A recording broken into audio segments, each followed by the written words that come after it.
ಸಾಕ್ತೀವಿ ಅನ್ನೋ ಕಾರಣಕ್ಕೆ ಸಾಕಬೇಕೋ ಇಲ್ಲ ನಮ್ಮನ್ನ ಮುಂದೆ ಸಾಕ್ತಾರಲ್ಲ ಅನ್ನೋ ಕಾರಣಕ್ಕೆ ಪೋಷಿಸಬೇಕೋ ಗೊತ್ತಿಲ್ಲ. ಒಟ್ನಲ್ಲಿ ಅವರು ಮುಂದೇನು ಮಾಡ್ತಾರೋ ಏನೋ ಅನ್ನೋದನ್ನ ಕಿಂಚಿತ್ತೂ ಯೋಚಿಸದೆ ರಕ್ತ ಬಸಿದು ಸಾಕೋರು ಹೆತ್ತವರು. ಹಾಗೆ ಸಾಕಿದವರ ರಕ್ತ ಕುಡಿಯೋದಕ್ಕೆ ಮುಂದಾಗ್ತಾರೆ. ಅಂತಹ ರಕ್ತ ಪಿಪಾಸುಗಳ ಸ್ಟೋರಿಯೊಂದು ಇಲ್ಲಿದೆ ನೋಡಿ.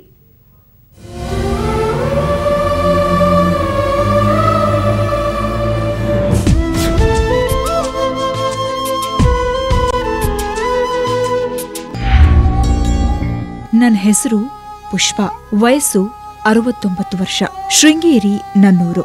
ಮಗಳು ಅಳಿಯನಿಂದ ಮೋಸ, ಮನೆಯ ದಾನಪತ್ರವನ್ನ ಮೋಸದಿಂದ ಪಡೆದಿದ್ರು. ಆದ್ರೆ ಇವತ್ತು ನನಗೆ ನ್ಯಾಯ ಸಿಕ್ಕಿದೆ. ಇದು ನನ್ನ ಕಥೆ.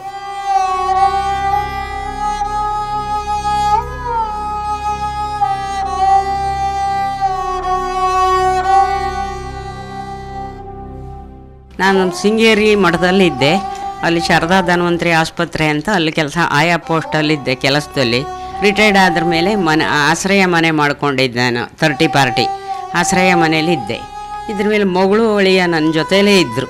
ಅವರು ಮನೆ ಬಿಟ್ಟು ಹೋಗಿರಲಿಲ್ಲ, ನನ್ನ ಜೊತೆಲೇ ಇದ್ದರು.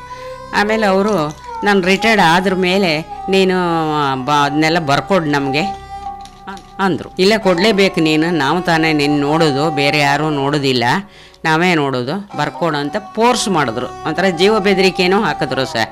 ಫೋರ್ಸ್ ಮಾಡಿದ್ರು. ಫೋರ್ಸ್ ಮಾಡಿ ಆಮೇಲೆ ಹೋಗಲಿ ಅಂತ ಹೇಳಿ, ನನಗೆ ಶುಗರ್ ಪೇಷಂಟ್, ನಾನು BP ಪೇಷಂಟು, ಹೆದರ್ಕೊಂಡು ಸಿಗ್ನೇಚರ್ ಹಾಕಿದೆ ಸರ್.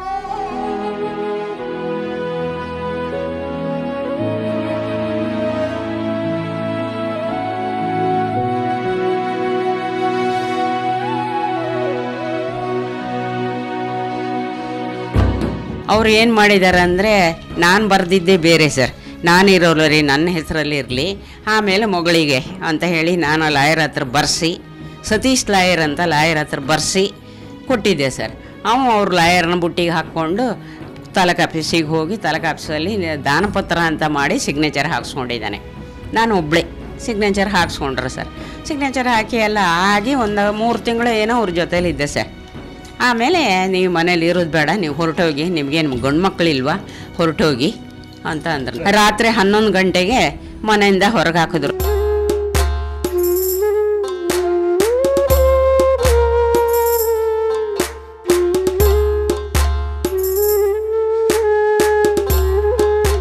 ಅವಳು ನನ್ನ ಮಗಳು ಭಾರಿ ಇದು ಕೆಟ್ಟವಳ ಸರ್. ಅವನ ಗಂಡನೇ ಹಾಗೆ ಮಾಡೋಷ್ಟೊತ್ತಿಗೆ ಇವಳಿಗೆ ಅವಕಾಶ ಇತ್ತು ಅಲ್ವಾ. ನಮ್ಮಮ್ಮ ಮೆಡಿಸಿನ್ನಿಗೆ ಪ್ರತಿಯೊಂದಕ್ಕೂ ದುಡ್ಡು ಅವ್ರ ಖರ್ಚಿಗೆ ಅವ್ರು ಮಾಡ್ಕೊಳ್ತಾರೆ, ನಾವಂತೂ ತನ್ನ ಹಾಕಿದ್ರೆ ಸಾಕು ಅವರಿಗೆ ಅಂತ ಇವಳು ಹೇಳ್ಬೋದಾಗಿತ್ತು. ಇವಳು ಮಾತೇ ಆಡಲಿಲ್ಲ ಸರ್. ಹೊರಗಡೆ ಹೋಗೋದಾಗ ಇವಳು ಮಾತೇ ಆಡಲಿಲ್ಲ.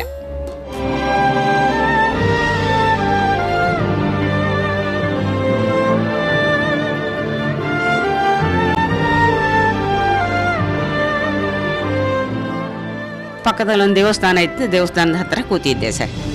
ಕೊನೆಗೆ ಎಷ್ಟೋ ಹೊತ್ತಿನ ಮೇಲೆ ಬಂದು ಇವನು ಕರ್ಕೊಂಡು ಬಂದ. ಬೆಳಿಗ್ಗೆ ಹೋಗಿ ಕಂಪ್ಲೇಂಟ್ ಕೊಟ್ಟೆ. ರಾತ್ರಿ ಕೊಡೋಕ್ಕಾಗಿಲ್ಲ, ಬೆಳಿಗ್ಗೆ ಕಂಪ್ಲೇಂಟ್ ಕೊಟ್ಟೆ. ಆಮೇಲೆ ಕಂಪ್ಲೇಂಟ್ ಕೊಟ್ಟರು ಅವ್ರನ್ನೂ ಕರೆಸಿದ್ರು, ನಾನು ಹೋಗಿದ್ದೆ. ಪೊಲೀಸ್ನವ್ರು ಸುಮಾರು ವಾದ ಮಾಡಿದ್ರು, ಒಪ್ಪಲಿಲ್ಲ. ಕೊನೆಗೆ ಹೇಳಿದ್ರು, ನೋಡಮ್ಮ ಅವನು ಒಪ್ಪೋದಿಲ್ಲ, ನೀನು ಕೋರ್ಟಿಗೆ ಹಾಕು, ಕೋರ್ಟಲ್ಲಿ ವಾದ ಮಾಡಿ ಅಂತ. ಅಲ್ಲ ಸರ್, ನಾನು ಕೋರ್ಟಿಗೆ ಹಾಕೋ, ನಾನು ಏನೂ ಇಲ್ದಿದ್ದವಳು, ನಾನು ಎಲ್ಲಿಂದ ಕೋರ್ಟಿಗೆ ಹಾಕೋದು? ದುಡ್ಡು ಬೇಡವಾ? ಕೋರ್ಟಿಗೆ ಹೋದ್ರೆ ದುಡ್ಡು ಬೇಡವಾ?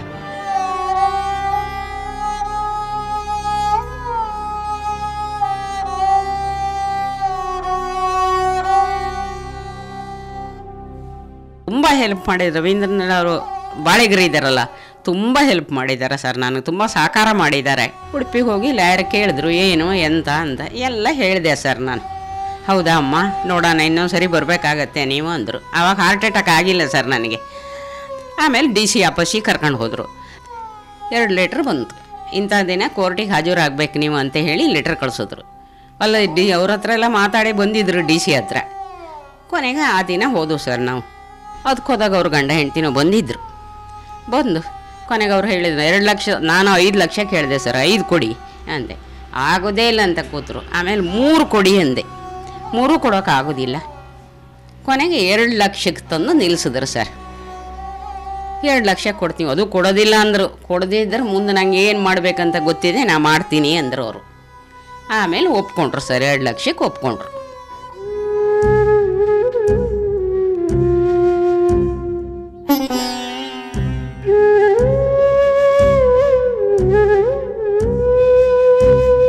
ಅವಳಿನ್ಕಿಂತ ಹೆಚ್ಚು ಇವಳೇ ಕೆಟ್ಟಳಾಗಿದ್ದಾಳೆ.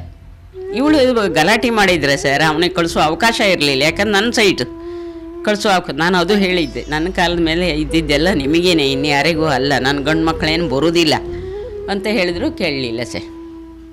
ತುಂಬ ಮಾಡಿದ್ದಾಳು ಅವಳನ್ನು ತುಂಬ ಅಂದ್ರೆ ತುಂಬ ಹಿಂಸೆ ಕೊಟ್ಟಿದ್ದಾರೆ ಸರ್, ತುಂಬ ಹಿಂಸೆ ಕೊಟ್ಟಿದ್ದಾರೆ. ಅದು ಹೇಳೋಕ್ಕಾಗೋದಿಲ್ಲ ಸರ್, ಇವಾಗೆಲ್ಲ ಹೇಳೋಕ್ಕಾದ್ರೆ ನಂಗೆ ಅವಳು ಬರುತ್ತೆ.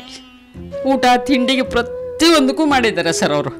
ನಾನು ಯಾರಿಗೂ ಅವರು ಶಾನ್ಭವ್ರಿಗೆ ಕೂಡ ಹೇಳಲಿಲ್ಲ, ಸುಮ್ಮನಿದ್ದೆ. ಬಯಸ್ತಾರೆ ಅವರು, ಮಾಡಿದ್ದು ಊಟ ಮಾಡ್ತಾರೆ.